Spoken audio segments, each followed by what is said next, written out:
जिस प्रकार से तीसरी बार भारतीय जनता पार्टी की स्पष्ट बहुमत की सरकार बनी है, हरियाणा की जनता 5 अक्टूबर को वोट के माध्यम से कांग्रेस को जवाब देगी। कांग्रेस पार्टी ऐसे नए नए आइडिया, झूठे आइडिया लेके आते हैं। पोर्टफोलियो तय होने हैं, मंत्रिमंडल का विस्तार हो चुका है, कब तक ये तय हो पाएंगे पोर्टफोलियो, और लगातार दिल्ली में बैठकें चल रही हैं? ये मैं 1-2 दिन का समय और लगेगा और अपने वरिष्ठ नेताओं से विचार विमर्श करते हुए, हर प्रकार का मंथन करते हुए, और जिस प्रकार से तीसरी बार भारतीय जनता पार्टी की स्पष्ट बहुमत की सरकार बनी है और जिस विश्वास के साथ हरियाणा की जनता ने आशीर्वाद देने का काम किया है, उस हरियाणा के दिए हुए मत को पूरे विश्वास के साथ जो संकल्प पत्र में जो हमने अपना संकल्प लिया है, उस लक्ष्य को पूरा करने के लिए पूरे नई ऊर्जा के साथ ये मंत्रिमंडल काम करेगा और उसी हिसाब से सबका पोर्टफोलियो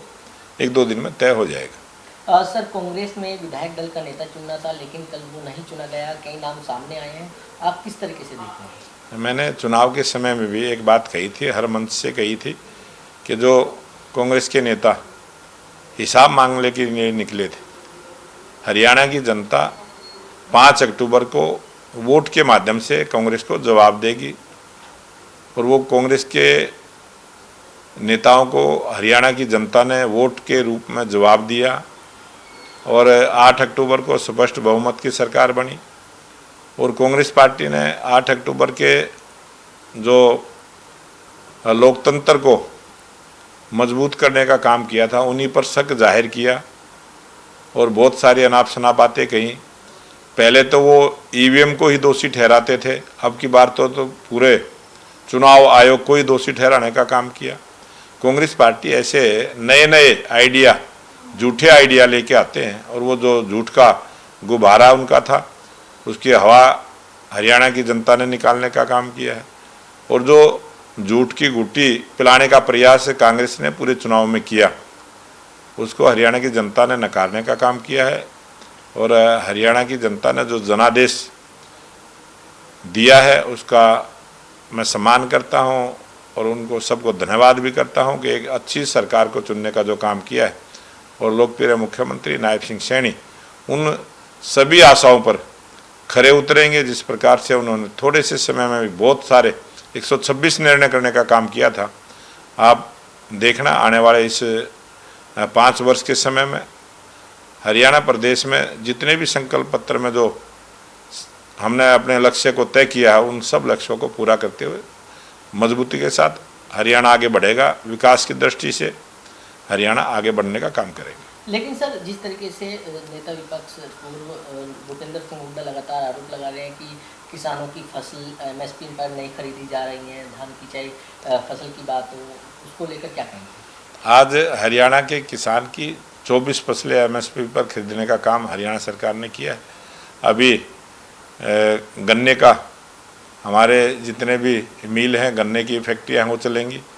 अभी धान की फसल किसान की आई है, उसको धान की खरीद हर मंडी के अंदर हमारे सभी विधायक मंत्री मंडियों में जाएंगे, दौरा करेंगे और किसान को किसी भी प्रकार की तकलीफ ना हो। किसान ने जिस विश्वास के साथ भारतीय जनता पार्टी की तीसरी बार सरकार बनाने का काम किया है, उस नायब सिंह सैनी की सरकार किसानों के विकास के लिए, किसानों की भलाई के लिए और हरियाणा प्रदेश के गरीब कल्याण की योजनाओं को भी हम लागू करने का काम करेंगे। सर, वहीं एससी आरक्षण को कोटे के अंदर कोटा होल्ड लागू करना, उसको आप कैसे देख रहे हैं, क्योंकि विपक्ष इस पर सवाल खड़े कर रहा है? विपक्ष का काम है जिस प्रकार का झूठ बोलने का काम विपक्ष कर रहा है और मैं इसको मानता हूं कि जो सर्वोच्च न्यायालय ने जो फैसला किया था, उस सर्वोच्च न्यायालय के फैसले को जो नायब सिंह सैनी की सरकार ने लागू किया है, मैं नायब सिंह सैनी की सरकार को बहुत बहुत बधाई देता हूँ। क्या सर, आपको नहीं लगता कि जिस तरीके से आरक्षण के अंदर आरक्षण लागू करना, कि जिसको जो समान अधिकार मिल रहा था उसके अंदर और आरक्षण करना, कि लोगों को लगता नहीं कि दिक्कतें होंगी? ये जिस प्रकार से एक ही जाति के लोगों को गरीबी रेखा का लाभ मिलता है, जो एक ही जाति में कई प्रकार के स्तर पर जीवन अलग अलग प्रकार का सबका होता है, गरीबी और अमीरी और मध्यम वर्ग। तो उस गरीब कल्याण की योजना उस गरीब के घर तक पहुंचाने का जो काम हमारी सरकार ने किया है, उसी आधार पर किया है कि जो समाज का अंतिम व्यक्ति है, जब तक अंतिम व्यक्ति का उदय नहीं होगा तब तक देश से गरीबी दूर नहीं होगी और उस आरक्षण का लाभ सबको मिले। आखिरी लाइन में बैठे हुए व्यक्ति को भी आरक्षण का लाभ मिले, इस प्रकार की सोच के साथ ये सरकार ने काम किया है।